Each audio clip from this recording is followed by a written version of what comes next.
Welcome to of the record.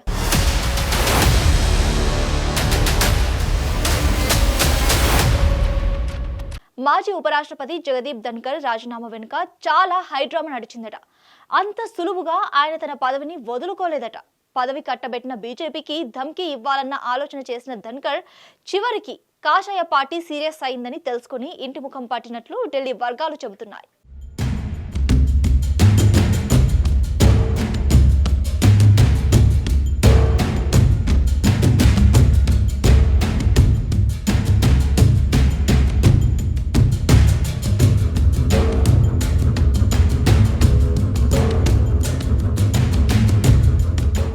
Jagdeep Dhankhar Rajasthan ప్రాంతానికి చెందిన ధన్కర్ వృత్తిరీత్యా న్యాయవాది. ఆ తర్వాత జనతాదళ్ పార్టీ నుంచి రాజకీయ జీవితం ప్రారంభించిన ధన్కర్ 1989 ఎన్నికల్లో సొంత రాష్ట్రంలోని జున్జున్ ఎంపీ సీటు నుంచి గెలిచి అప్పటి ప్రధాని చంద్రశేఖర్ మంత్రివర్గంలో పార్లమెంటరీ వ్యవహారాల సహాయ మంత్రిగా పనిచేశారు.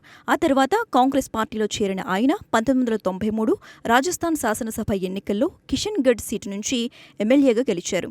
ఇక 1998 సార్వత్రిక ఎన్నికల్లో కాంగ్రెస్ పార్టీ అభ్యర్థిగా జున్జున్ సీటు నుంచి పోటీ చేసి ఓడిపోయిన ధన్కర్ 2003లో బీజేపీలో చేరారు. 2008లో శాసనసభ ఎన్నికలకు పార్టీ ప్రచార కమిటీ సభ్యుడిగా పనిచేసిన ఆయన 2016లో బీజేపీ లీగల్ సెల్ జాతీయ అధ్యక్షుడిగా ఎంపికయ్యారు. ఇక 2019లో పశ్చిమ బెంగాల్ గవర్నర్ బాధ్యతలు నిర్వహించిన ధన్కర్ 2022లో ఉపరాష్ట్రపతిగా ఎంపికైన ఆయన 2025 జూలైలో ఆరోగ్య కారణాలు చూపిస్తూ తన పదవికి రాజీనామా చేశారు.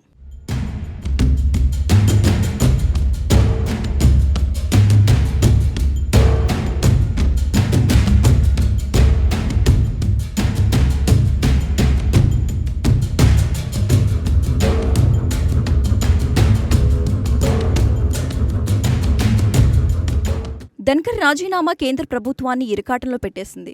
ఆయన నిర్ణయం మోదీ, అమిత్ షా జోడీలకు గట్టి జలక్కే ఇచ్చినట్లు అయింది. ఎందుకంటే ఉపరాష్ట్రపతి ఎంపిక విషయంలో ధన్కర్ పేరును అప్పట్లోనే సంఘ్ పరివార్ వ్యతిరేకించిందట. ధన్కర్ సంఘ్ నుంచి వచ్చిన వ్యక్తి కానప్పుడు కీలక పదవి ఎందుకిస్తారని సంఘ్ పెద్దలు మోదీ, అమిత్ షాలను నిలదీశారట. అయితే అప్పటికి నిర్ణయం మీడియాలో రావడంతో పరువు పోతుందన్న భయంతో మోదీ, అమిత్ షాలు సంఘ్ పెద్దలకు సర్ది చెప్పుకున్నారట. ఆ తర్వాత నుంచి ధన్కర్ వేసిన వేషాలు అన్నీ ఇన్ని కావని తెలుస్తోంది.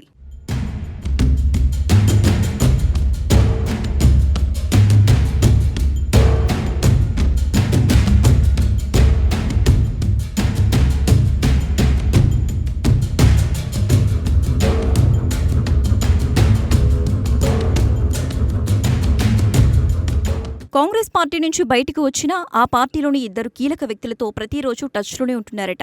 వారిద్దరిలో ఒకరు జైరాం రమేష్, కాంగ్రెస్ ఫస్ట్ లేయర్కు చెందిన వ్యక్తి ఆయన. అలాంటి వ్యక్తితో ధన్కర్ మంత్రాలు జరపడం అంటే చాలా కీలక విషయాల్లో ఆయనతో చర్చిస్తున్నట్లేనని బీజేపీ పెద్దలు ఇప్పుడు వాపోతున్నారట. ధన్కర్ జాట్ సామాజిక వర్గానికి చెందిన వ్యక్తి. ఎన్డీఏ కూటమి మూడోసారి అధికారంలోకి వచ్చిన తర్వాత ధన్కర్ సొంత పార్టీకే ఎసరు తెచ్చే పనిచేశారట. తన సామాజిక వర్గానికి చెందిన ఇద్దరు కీలక నేతలను ఏపీ సీఎం చంద్రబాబుతో మాట్లాడమని పంపాలని చూశారట. అయితే అది మొదట్లోనే తెలుసుకున్న కొందరు బీజేపీ నేతలు ప్రధాని మోదీకి చెప్పడంతో సైలెంట్ అయ్యారట ధన్కర్.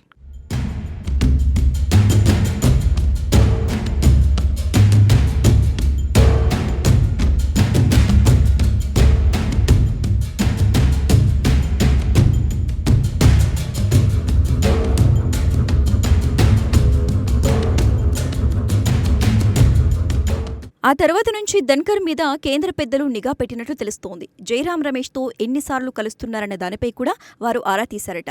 ఇక పార్లమెంటు వర్షాకాల సమావేశాలకు ముందు బిజినెస్ అడ్వైజరీ కమిటీ మీటింగ్ పెట్టారు ధన్కర్. దీనికి అన్ని పార్టీలకు చెందిన నేతలు హాజరయ్యారు. మొదటి నుంచి జస్టిస్ వర్మ కేసుపై దూకుడుగా వెళ్తున్న ధన్కర్ ఆ మీటింగ్లో కూడా ఆ కేసు గురించి ప్రస్తావన తెచ్చారట.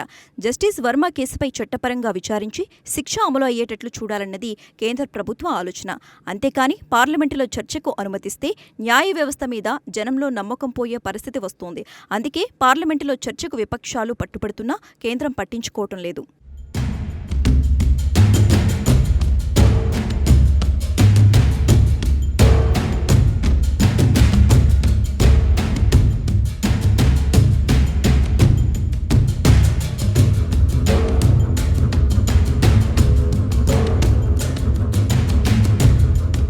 ఇదే సమయంలో బీఏసీ మీటింగ్లో కేంద్రం కంగుతిని నిర్ణయం తీసుకున్నారు ధన్కర్. జస్టిస్ వర్మపై లోక్సభలో అభిశంసన తీర్మానం తీసుకురావాలని కాంగ్రెస్ కూటమి పార్టీలు భావించాయి. బీఎస్సీ మీటింగ్లో 63 మంది ప్రతిపక్ష ఎంపీలు సంతకాలు చేసిన అభిశంసన తీర్మాన నోటీసులు ఇచ్చాయి. ఈ నోటీసు అంగీకరించారు ధన్కర్. అంతేకాదు మీటింగ్లోనే ఉన్న కేంద్ర మంత్రులు జేపీ నడ్డా, కిరణ్ రిజిజుతో ఓ డైలాగ్ కొట్టారట ధన్కర్. ప్రధాని మోదీకి ఈ నోటీసు విషయం చెప్పి ఏ రోజు చర్చకు అనుమతిస్తారో తెలుసుకోవాలంటే ఇద్దరు మంత్రులను కోరాలట.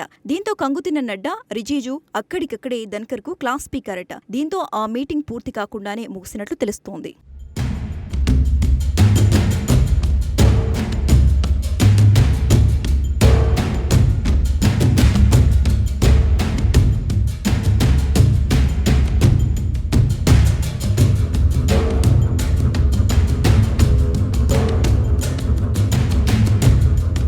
ఆ తర్వాత ధన్కర్ మీద సీరియస్ యాక్షన్ తీసుకోవాలని డిసైడ్ అయిన మోదీ, అమిత్ షాలు ఆయనతో రాజీనామా చేయించాలని ప్లాన్ చేశారట.